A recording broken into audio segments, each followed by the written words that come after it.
Amara Njeri was a Kenyan billionaire, widowed young, left with 3 children who were her entire world. She had built her fortune through tech investments and real estate, but her success often attracted the wrong attention. Though she carried herself with grace, being a single mother in the spotlight came with judgmental whispers, threats, and the constant shadow of greedy opportunists. Amara had traveled to Korea for a business conference, hoping to expand her empire in Asia. Her presence in Seoul quickly became tabloid news. African billionaire beauty with 3 children stuns Korea. Cameras followed her every move, but what they didn't know was that she had also attracted dangerous eyes.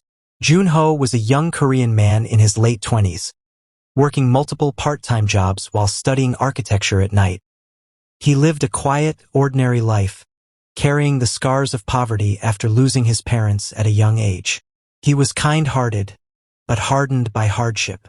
Despite everything, he held on to one belief: everyone deserved protection, no matter their wealth or status.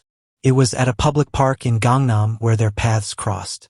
Amara had taken her children for a stroll, trying to give them normalcy amid the flashing cameras. But out of nowhere, a man approached her aggressively. He was a disgruntled ex-business associate who had been stalking her, spewing insults, accusing her of betrayal, and raising his hand as though to strike her. The crowd froze. No one dared interfere except Junho. In that split second, he leapt forward. But instead of wrestling the attacker, Junho did something shocking. He slapped Amara across the face. The crowd gasped. Amara's children screamed. The attacker froze. To everyone, it looked outrageous. A young, poor man striking a billionaire woman. But in that moment, Junho had seen the man reaching for a knife hidden in his sleeve. By slapping Amara, he had forced her head to the side, the blade missing her face by inches and instead cutting across her shoulder lightly. Before the assailant could react, Junho tackled him, disarmed him, and pinned him until security arrived. The news that spread across Korea was shocking. Korean man slaps African billionaire in public. Headlines twisted the truth, portraying Junho as a reckless attacker. But Amara knew the truth. That slap had saved her life. Amara's shoulder, still bandaged from the knife wound, throbbed one rainy evening as she sat by the hotel window. Her children were asleep, the city lights glittering below. A knock at the door startled her. It was Junho carrying a small bag. "You should rest more. May I help you with the wound?" She hesitated, unused to letting anyone see her vulnerabilities. But his gentle gaze disarmed her. He sat beside her, carefully unwrapping the bandage, his fingers warm and steady against her skin. Amara's heart skipped. She was a woman who had faced danger, boardroom wars, and betrayal. Yet this simple touch unraveled her defenses. "You don't have to do this," she whispered. "I want to," he replied softly. "That night, I promised myself I would protect you, not just from knives, but from everything that hurts you." Their eyes lingered longer than before. She looked away quickly, afraid of what her heart was whispering. Days later, Amara's youngest daughter, Amani, tugged on Junho's sleeve while he helped with homework. "Mr. Junho, will you marry mommy?" The words hit him like lightning. Amara, standing in the doorway, froze. Her daughter's innocent smile made her cheeks burn. "Amani!" Amara scolded gently, but the girl only giggled. "It's okay," Junho said, blushing. He met Amara's eyes and added, "I think your daughter sees things we don't say out loud." Amara felt her chest tighten. That night, she lay awake, her daughter's words echoing. "Will you marry mommy?" Weeks turned into months. Amara often invited Junho to join family dinners. He laughed with her sons, carried groceries, even learned Swahili phrases to make the children giggle. Slowly, the gap between protector and family blurred. But Amara feared love. She had been betrayed before. Men who desired her money more than her heart. One evening, as they walked by the Han River, she finally voiced it. "You don't know what you're stepping into, Junho. My life, it isn't simple. People will talk. They'll say you married me for money." Junho stopped walking. His voice was low, firm, and trembling with emotion. Let them talk. I don't care about your money. Care about you. The woman who laughs when her son tells a silly joke. The mother who works herself to exhaustion to keep her children safe. The woman who, without realizing it, has made me fall hopelessly in love. Amara's breath caught. Tears stung her eyes. No one had ever spoken to her like that. Not about her beauty, her wealth, but about her soul. That night, under the glow of Soul's bridges, silence wrapped them. Junho stepped closer, searching her eyes for permission. Amara trembled, her heart racing, but she didn't move away. His lips brushed hers. Tentative, reverent, like a man who feared he was dreaming. She melted into him, years of loneliness breaking apart in one kiss. When they pulled away, Amara whispered, "You're dangerous, Junho. You make me believe in love again.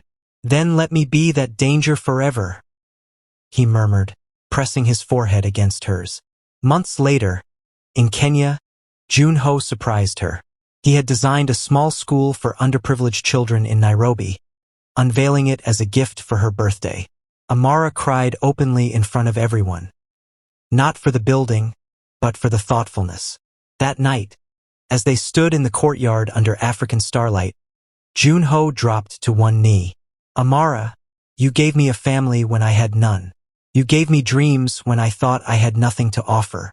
I don't care about wealth, the world, or the whispers. I only care about one thing. Will you marry me?"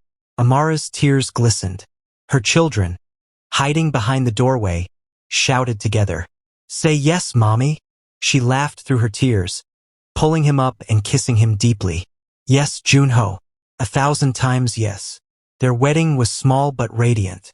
A blend of cultures, Amara in a gown stitched with both Korean and Kenyan designs, Junho in a tailored hanbok with African bead embroidery.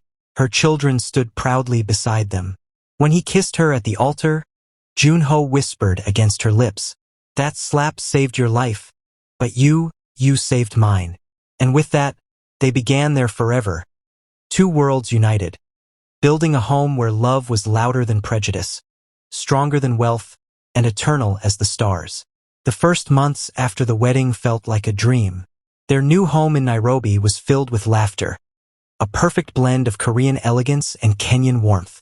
The walls bore Junho's architectural designs, clean lines, spacious light-filled rooms, while Amara filled the house with African art, bright colors, and the aroma of Kenyan dishes. But what made it truly alive was the sound of children's giggles and the sight of their mother and new father sharing quiet glances of love. Junho tucked the children in every night, teaching them to say, "Annyeonggi Jmuseo," good night in Korean. In return, they taught him Swahili phrases, giggling whenever he mispronounced words. One night, as Amara leaned against the doorway, watching him read bedtime stories, she whispered to herself, "I never thought love could look like this."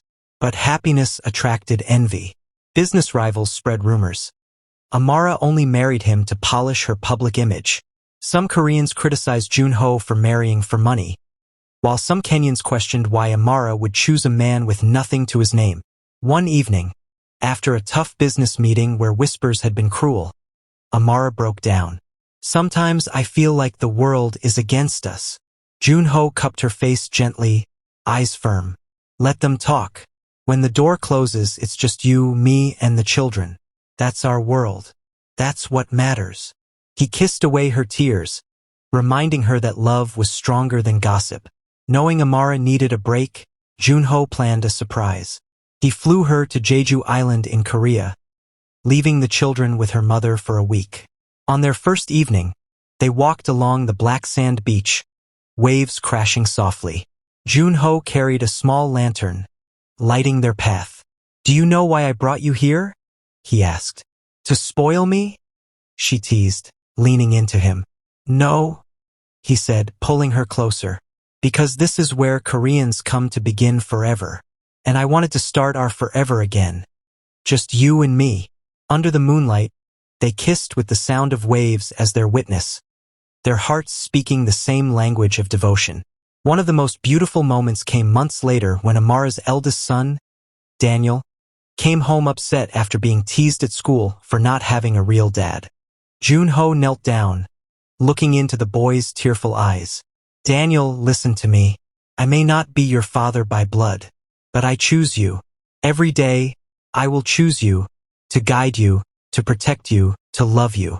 Being your dad is the greatest honor of my life. Daniel threw his arms around him, sobbing into his chest. From that day on, the children called him Appa proudly. When Amara saw this, her heart swelled with so much love she whispered later that night, "You were never just mine, Junho. You were meant for all of us." Years passed, and their blended family grew stronger. Then came the news that shook their world with joy. Amara was pregnant. When she told him, Junho froze, his hands trembling.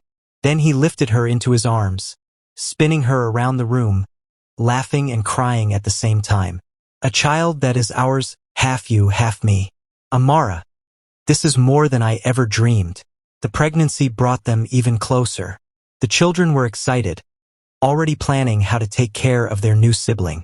Junho doted on Amara, cooking Korean soups for her cravings, massaging her swollen feet, and whispering every night to her belly, "Grow strong, little one. We can't wait to meet you." When their daughter was born, they named her Nari Akying, blending Korean, Nari, meaning lily flower, and Luo Akying, meaning born during daylight. Holding the baby, Amara wept. "She carries both our worlds in her name." Junho kissed her forehead. "And she will carry our love forever." Together, they built not just a family but a legacy, schools, hospitals, and shelters across Africa and Korea. They became living proof that love could bridge continents, defy prejudice, and heal broken souls. At every milestone, from birthdays to anniversaries, Junho and Amara reminded each other of the moment their destinies began. The slap that shocked the world had become a story of salvation, a love story whispered across nations. And every night, as Amara lay in his arms, she would murmur, "You saved my life once, Junho, but every day you save my heart." And he would answer, pressing a kiss to her lips, "And I'll never stop." Time moved like the river, steady, unstoppable.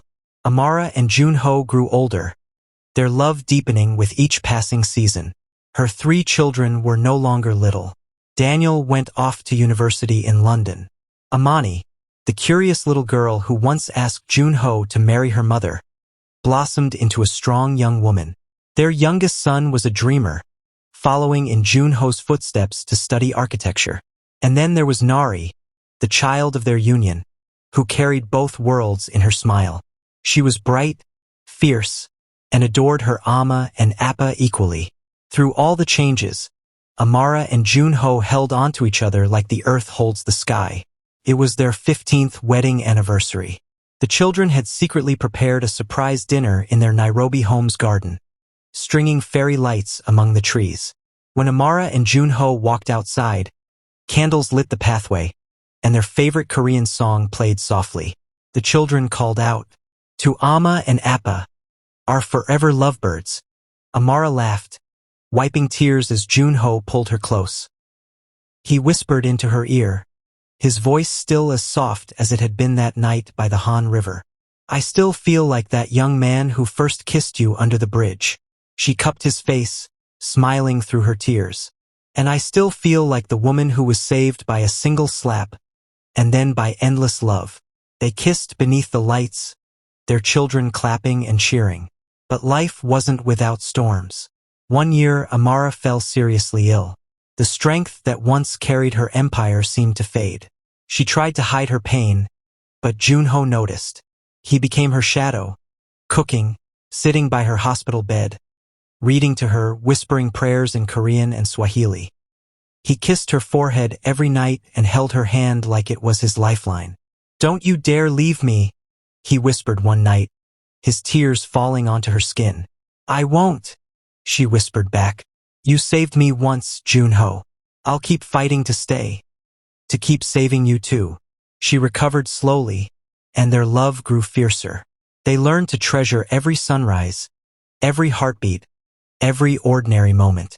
Years passed. Their hair turned silver, but their hearts remained young. On quiet mornings, they sat on the porch with tea, her cup filled with Kenyan chai, his with Korean green tea. They held hands as the sun rose, their silence filled with unspoken love. One evening, Nari caught them dancing slowly in the living room. No music playing, just the sound of their breaths and laughter. "You two are embarrassing," Nari teased, giggling. Amara laughed, resting her head on Junho's shoulder. "Love doesn't grow old, my child. It only grows deeper." By the time they grew old, their story had become legend. Books were written, documentaries filmed, the slap that saved a life. But to Amara and Junho, it was never about fame. Their true legacy was their children, their schools, and the love that filled every corner of their home. On their 40th anniversary, Junho surprised Amara with a return trip to the very park in Seoul where it had all begun. The place had changed, new buildings, new faces, but the memory was alive. He held her hand, his voice soft and aged. "Right here. This is where I slapped you." The world thought it was madness. But I knew, deep inside, it was destiny. Amara laughed, leaning into him. "And I knew, deep inside, you would be the man to love me until my last breath." They kissed, not as a billionaire and a poor student, not as two people from different continents, but as souls who had found their forever. And under the Seoul sky, just as decades before, they whispered their vow once again. Always, only, forever us. Decades had passed, yet Amara and Junho still looked at each other, as though the first kiss by the Han River had never ended. Their hair was now silver, their steps slower, but their love burned brighter than youth. One morning in Nairobi, Amara woke to find Junho already in the garden, trimming flowers. He returned with a single lily, her favorite. Kneeling by her bedside like a young man courting his bride, he whispered, "For my queen, who still steals my breath every day." Amara laughed, her wrinkles deepening with joy. She pulled him into bed beside her, kissing him with the same fire they'd shared years ago. "And for my king," she whispered back, "who still makes me feel like a girl in love." Even in old age, they kept their romance alive with secret dates. Sometimes, they would sneak away from the children and grandchildren, holding hands like teenagers, buying roasted maize from street vendors, and stealing kisses in quiet alleys. One evening, they went to the cinema. People stared.